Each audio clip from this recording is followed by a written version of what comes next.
안녕하세요. 우리 강남인강에서 1등급 수학 대수를 우리 앞으로 함께할 수학교사 엄준식이라고 합니다. 선생님 이름 준식, 주어진 식, 기분 이큐에이션이라는 뜻이고요. 천생 수학교사다운 이름이죠. 뭐 그렇습니다. 자, 우리 본격적인 강좌를 시작하기에 앞서서 이제 과목에 대한 얘기, 그리고 교재에 대한 어떠한 특징, 그리고 앞으로의 학습에 대한 조언, 그리고 약간의 선생님은 선생님이 좋아하는 건 아니지만은 이렇게 좀 어떻게 하자라고 조금은 자극을 주고 싶어요. 좋은 의미로는 자극. 조금은 나쁘게 받아들이지 않으면 좋겠는데 약간은 뭐라 해야 될까, 잔소리 같은 느낌일 수도 있겠지만 우리 선생님이랑 함께 해주면 좋을 것 같습니다.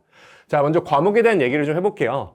대수라는 과목은 다들 알고 있겠지만은 우리 이전 교육과정 기준으로는 수학 1이라는 과목이었고요. 우리 2022 개정이죠. 그래서 2026년 기준으로 고등학교 1학년, 고등학교 2학년 친구들에게 해당되는 과목으로는 이름이 대수입니다.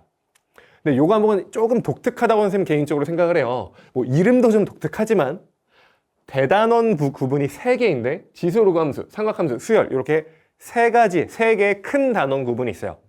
근데 이게 되게 특이한 점이 뭐냐면 놀랍게도 요 세 단원이 수학적으로 연결되어 있지 않아요. 서로 관련이 없어요. 뭐 아예 없다. 그죠? 선생님은 거의 아예 없다고 생각을 하는데 그럼 뭐야? 이거 뭐 교육과정 잘못된 건가? 그런 게 전혀 아니고요. 우리 수능 과목에 대수가 있고 미적분 원이 있고 그리고 확률과 통계가 있죠. 자, 상대적으로 미적분 원과 확률과 통계는 우리 앞으로 다른 강좌 선생님과 함께 하겠지만은 조금 더 단원들이 개념들이 유기적으로 이렇게 연결되어 있는 느낌이에요.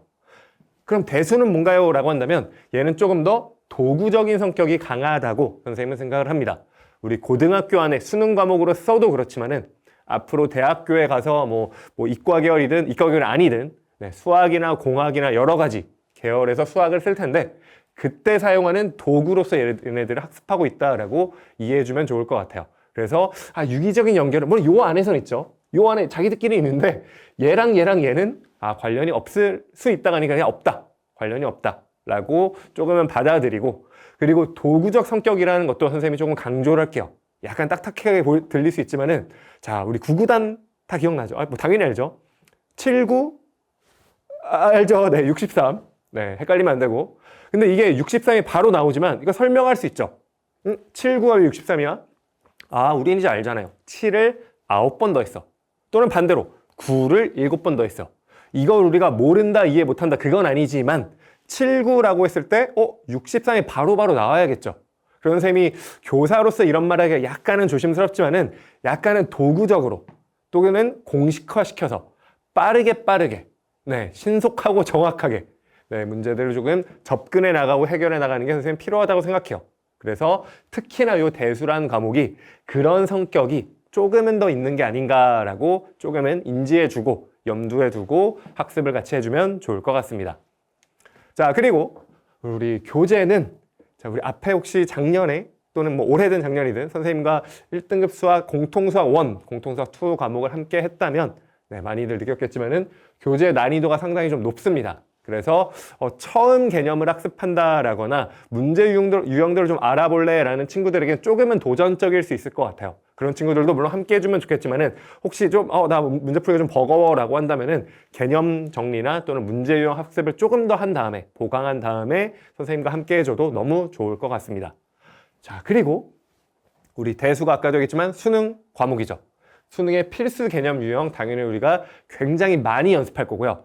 다만 선생님이 좀 강조하는 거는 우리 뒤에서도 학습 조언을 하겠지만은 여기에는 좀 기초 문항을 반복 연습시키는 부분은 조금 적어요. 여기서는 여기 내신 고난이도라고 선생님이 표현을 했지만은 약간 변칙적인 유형, 고난이도 유형 이런 부분들이 되게 많다. 그래서 처음 개념 정리하는 반복 학습하는 이런 유형들은 좀 다른 교재에서 우리가 연습을 해보면 큰 도움이 될 것 같습니다. 자, 그리고 선생님이 내신이라고 했는데 선생님은 개인적으로 요 1등급 수학 교재가 수능에도 물론 초점이 있긴 하지만 내신 타겟팅의 문제들도 많이 수록되어 있다고 생각을 해요. 그래서 조금 더 내신형 문제집이라고 선생님은 개인적으로 생각을 하는데 그래서 그러면 선생님 그럼 수능은요? 라고 할 수 있는데 자, 우리가 같은 수학 교육과정 테두리 안에서 우리가 시험을 준비하는 거잖아요. 우리 약간은 변칙적인 문제이더라도 이 문제를 접근하고 어떻게 풀어볼까 라고 고민하는 게 수능에도 내신에도 다 우리에게 필요한 스킬입니다. 뭐 스킬이란 말은 좀 그렇지만 우리가 다 연습을 해봐야 하는 부분이에요. 그래서 이런 부분들이 크게 도움이 될 거다라고 선생님은 생각을 합니다. 자, 함께 해보면 좋겠고요. 자, 그리고 우리 매 강좌에서 얘기를 하죠. 우리 1등급 수학의 마지막 보통 8문제가 있죠.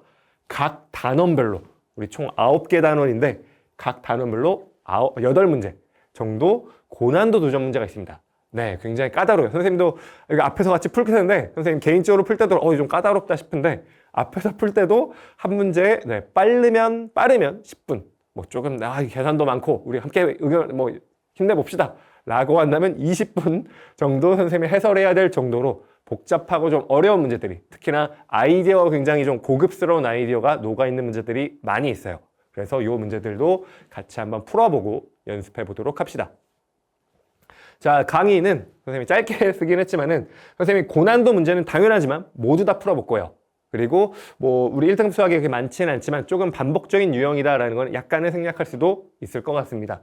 자, 그리고 문제에 따라서는 선생님이 대수 안에서 뭐 지수 문제인데 로그로 또는 지수 문제인데 뭔가 함수를 활용해서 또는 삼각함수도 조금은 다른 아이디어로 이런 식으로 접근하는 것들 특히 수열에서 우리 미리 공부해 여기 하시죠. 네, 수열 단원에서 조금은 약간 테크닉스러운 부분들이 있는데 이런 부분도 선생님이 좀 소개하고 같이 한번 문제 접근 방법을 연습해 보도록 하겠습니다. 자, 학습에 대한 얘기. 자, 얘들아 우리 화이팅이다. 열심히 하자. 네, 맞아요. 이런 말인데 자, 일단은 먼저 아까 얘기한 것처럼 난이도를 꼭 확인을 해주시고요. 이 교재가 처음 접근하는 교재로는 좀 부담스러울 수 있어요. 그래서 아까 얘기한 것처럼 개념 정리나 문제 유형 정말 많이 풀어봐야 되거든요. 이거 적어놨지 미리. 많이 풀어봐야 돼요. 그 부분에 있어서는 난이도를 조금 낮춰서 연습하는 것도 좀 선행할 필요가 있다. 먼저 하고 나서 여기로 와주면 좋을 것 같다라는 의견도 있습니다. 여기 선생님이 나름 예쁘게 별표도 쳐놨는데 자, 많이 풀어봐야 됩니다. 이게 어쩔 수 없어요.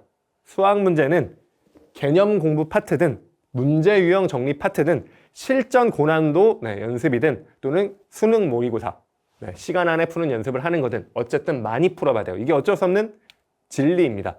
그래서 우리 많이 풀어보자. 1등급 수학 교재도 물론 좋은 교재지만 문제수가 한정되어 있잖아요. 다른 교재들도 많이 풀어보자. 그때 내가 나에게 지금 맞는 난이도를 확인해보자 라는 얘기고요. 자, 질문들을 많이 하면 좋겠어요. 풀다가 선생님이 여러분을 무시하는 게 절대 아니고 요 문제집이 굉장히 어렵기 때문에 분명히 어딘가에서 막힐 거예요. 그때 선생님이 하고 싶은 말은 많이 풀어보면서 막혔어? 그럼 이렇게 생각해야죠. 이 문제가 어느 단원에서 나왔을까? 추론해보고 물론 우리 교재는 단원 순이니까 좀 명확하긴 하지만 혼자서 그걸 생각을 해봐야 돼요. 그 다음에 이거는 어떤 개념을 적용한 걸까? 삼각함수에서 주기를 이용하는 걸까? 함수 그래프를 그려봐야 될까? 뭐 여러 가지 얘기들을 해볼 수가 있겠죠. 그리고 나서는 내가 풀어봤던 유형 중에선 어떤 녀석이랑 조금은 가까울까? 이렇게 브레인스토밍을 계속 해봐야 돼요. 그러면서 우리가 문제 푸는 어떤 능력들이 개발이 되게 됩니다. 그래서 많이 풀어보자. 근데 그럼에도 불구하고 여전히 막힐 수 있죠. 뭐 뒤에 있는 해설을 봐도 좋겠고요. 또는 선생님의 강좌에서 처음부터 끝까지 쭉 다 따라와줘도 너무 좋겠지만 그게 좀 어렵다면은 내가 풀어봤더니 막히는 부분이 있었어. 엄준희 선생님한테 질문해 볼래. 또는 그 전에 영상에서 필요한 문제를 타고 들어와서 확인을 해줘도 너무너무 좋을 것 같습니다. 마지막은 선생님이 괄호를 이렇게 쳐놨는데 이거는 선생님의 부탁. 선생님이 나름 그래도 수강 후기나 평가가 많지 않지만 굉장히 많지는 않지만 그래도 좋은 평가들을 그래도 감사하게도 해주고 있는 것 같아요. 여러분들의 많은 후기나 평가를 잘 써주신다면 선생님의 강의를 잘 보고 써주신다면 선생님에게도 개인적으로 선생님한테 뭐 오는 건 아니거든요. 이거 뭐 얘기해도 되나? 뭐 아무것도 오는 거 없어요. 그런 건 아니지만은 선생님도 여러분을 응원하지만 여러분의 어떠한 평가나 후기도 선생님에게 큰 격려가 되어줄 것 같습니다. 자, 이렇게도 좀 부탁을 할게요. 여기도 별표 찍고 그랬다. 자, 이렇게 부탁을 좀 하겠습니다. 자, 우리 오리엔테이션은 여기서 마무리를 하고요. 우리 1등급 수학 교재 선생님이 계속 겁주는 건 아니에요. 하지만 선생님이 격려하고 싶은 거예요. 쉽지 않지만 선생님하고 함께 수학 공부해 보도록 합시다. 선생님도 격하게 응원하도록 할게요. 자, 우리 강의에서 다시 만나도록 하겠습니다. 강의에서 봅시다.